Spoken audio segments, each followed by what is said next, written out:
We've been getting a ton of news about figures, model kits, and other merchandise for Armored Core 6 trickling in recently, so much so that it can become a little hard to keep track of, so I just wanted to do a brief video running through all of the latest merchandise we're getting for Armored Core 6. We're going to start things off with two figures from Bandai Spirits. And when I say figures, I mean these things are already pre-assembled, so you can think of it kind of like any other action figure out there. They're highly detailed and highly articulate, but don't actually require any real assembly. The first of the two is going to be the HAL 826, otherwise known as Handler Walters AC and the Liberator of Rubicon's ending. The detail of this thing is actually pretty incredible, but then again, so's the price tag, coming in at $165 USD.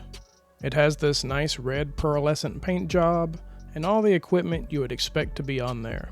Looking close, the core even opens up like an expansion was used. Even the coral oscillator on the left arm opens up, so there isn't any denying just the sheer amount of detail that goes into it. And while I don't know how many pieces this one's actually made up of, our next model is actually made of over 300 individual pieces, so I certainly get why it's expensive. But man, it's like buying the special edition all over again if you wanted both the Garage and Raven. If you don't have a whole lot of extra money sitting around, the price tag's pretty rough.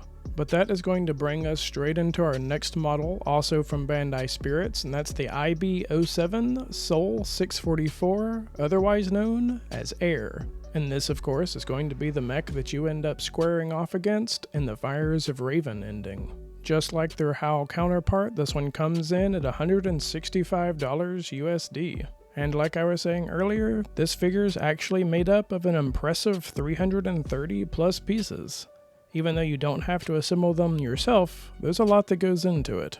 Size-wise, I expect this one and the HAL are approximately the same size. We know that the Sol 644 comes in at about 6.3 inches.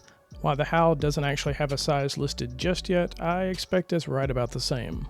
This one includes some interchangeable hand parts, and like its HAL counterpart is so articulate that you can actually even have it kneel or really do whatever. So both of these, if you really want some great Armored Core merch but you're not really big into model building, will be a great thing to pick up. Right now, we expect the Sol 644 to release December 30th, 2024, while the HAL is due to release February 19th, 2025, so a little bit later. Moving on from the figures and into model news, we actually have several options from the 30-minute mission lines by Bandai Spirits. And for anyone who hasn't done anything with the 30-minute mission line, they're pretty easy as far as models go. They're an easy, snap-together model. You don't necessarily have to use any glue, anything like that. You can, certainly, if you want to make them more durable, and they're generally already painted or colored, though not heavily detailed like some of the figurine sets, so you may want to do some work on that on your own if you're into that kind of thing. There is actually a little bit of a presentation on this, so I'll show that in the background, and impressively, about 15,000 people were watching, or at least had watched, at the time that they went over the Armored Core stuff. After all, there is no denying that Japan loves giant robots. The makers of the model kits made a point to talk about how they're a little bit larger than the normal 30-minute mission models, standing just over 5 inches, or about 130 millimeters. They also made a point to talk about how, in addition to being extremely detailed, there was a big focus on both movability and durability. It was a little bit hard to tell for certain, as the video I was watching was in Japanese, and so just being auto-translated, if they're to scale or not. I've read some places that they're not to any specific scale, while I've read others are to 144th scale, which is a pretty normal modeling scale for Gundams. So if you happen to know which one is accurate, or if you speak Japanese and have seen the video, please let me know in the comments. But to start off the individual models, we have Nightfall. And as expected, it's incredibly detailed, and even its base model, even though it's just a CGI makeup, looks great color-wise, so we'll have to see what they look like when they're officially released. But at least from all the makeup, it looks great. There are a few customization options you have. The shade eye, there's two different versions, one with the visor down and one with the visor open. There's also some options with your pile bunker, with one of them being fully extended while the other is fully retracted. The video talks about how their weapons are interchangeable with other models in the same line, and there's actually just individual weapon packs that we're getting as well. I'll go over those a little bit later.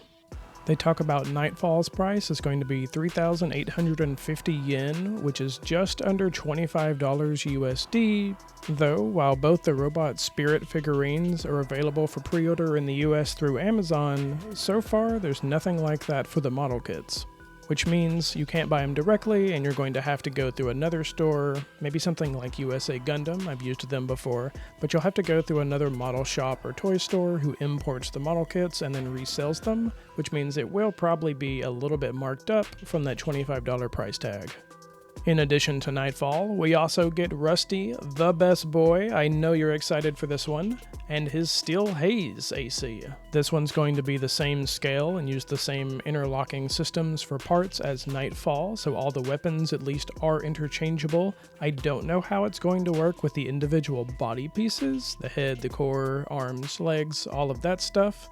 That one I'm super curious to find out, because so far we have individual AC models, and then we have actual weapon sets, but I haven't seen any individual part sets yet, so I don't know if they're interchangeable or not. Again, if you happen to know the answer, if they've discussed it somewhere I haven't seen, please let me know. And just like Nightfall, there's a little bit of customization to be had, this time in the way of the laser slicer, which you can either equip deployed or retracted. They went on to say that the actual plastic that they're going to use for the laser piece of it will be transparent, so that's a nice little detail. Another nice attention to detail is it seems like the weapon hanger actually works and will clamp shut and hold the rifle, or you can unclamp it and take the rifle out. So that's really awesome, that just that tiny piece of plastic actually does articulate and work like it does in the game, holding your rifle.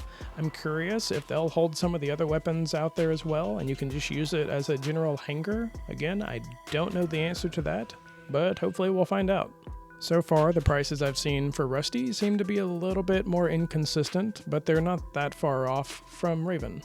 And up next is going to be the RAC CC2000 Orbiter Model Kit. And so this, of course, is just going to be your pretty basic Orbiter frame. It does look like it has a little hole right there for laser blades or other weapons that equip on the forearm rather than in the hand, and it does come with the Curtis rifle, which is also interchangeable between hands.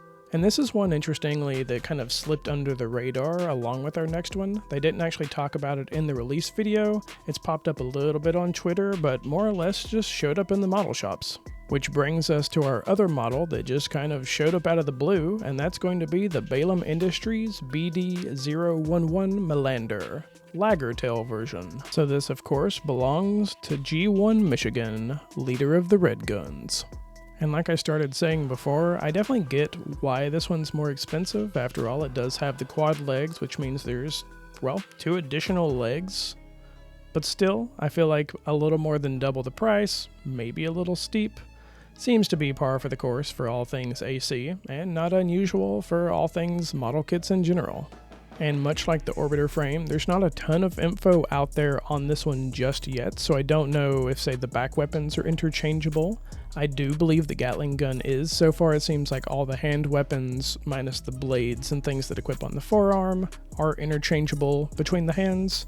I expect the back weapons are the same, and I'll go over that here in a second when we touch on the actual weapon packs.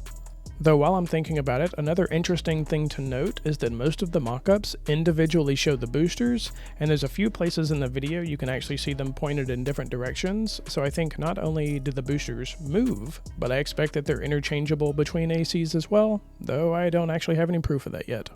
As far as release timing goes for the individual model kits, it looks like both Nightfall and Steel Haze are due to come out in September 2024. It seems a little less known for both Orbiter and Michigan. I've seen things all the way from just kind of fourth quarter of this year, all the way into January or February of next year, so I don't know that there's a definitive release date for those two. Along with the individual AC frames, there's 2 weapon sets as well. Weapon set number 1 is due to release right around the same time as the first 2 models, Steel Haze and Nightfall, and that's going to come with the VP66LR laser rifle, VVC 700 LD laser drone, the VVC 70 VPM, that's going to be your vertical plasma missile, and the VP67 LD laser dagger. We also know that all these parts come with enough spare pieces to equip on either side, so they'll look correct regardless of where you put them. So we're getting that much closer to being able to put together your own personalized AC. I am curious if they'll come up with enough weapon sets and part sets to cover everything. I would be skeptical, but we'll see. And expected sometime in the 4th quarter is going to be weapon set number 2, which is the RF-025 Scudder rifle, the PB-033M Ashmead, that of course is your pile bunker, it needs no introduction, the Songbirds, the double grenade launcher, and the BML G1 P32 Duo-03, that is a mouthful, and that of course is going to be your 3-cell duo missile. And of course, one thing to note is that between the weapon sets and the models, there are a few weapons that are doubled up, so you don't necessarily have to buy 2 of the weapon sets if one of the models you have already has the weapon you need. Regardless, I'm really excited that everything seems to be pretty interchangeable, at least as far as the weapons go. I really pray that the parts are as well, and I'm really happy to see them releasing additional weapon kits as well. So hopefully we'll get a really good chunk of what's available in the game, and fingers crossed, maybe even everything. Kind of the final thing to note is that Kotobukiya has officially announced, actually a while back, that they will be making model kits for Armored Core 6.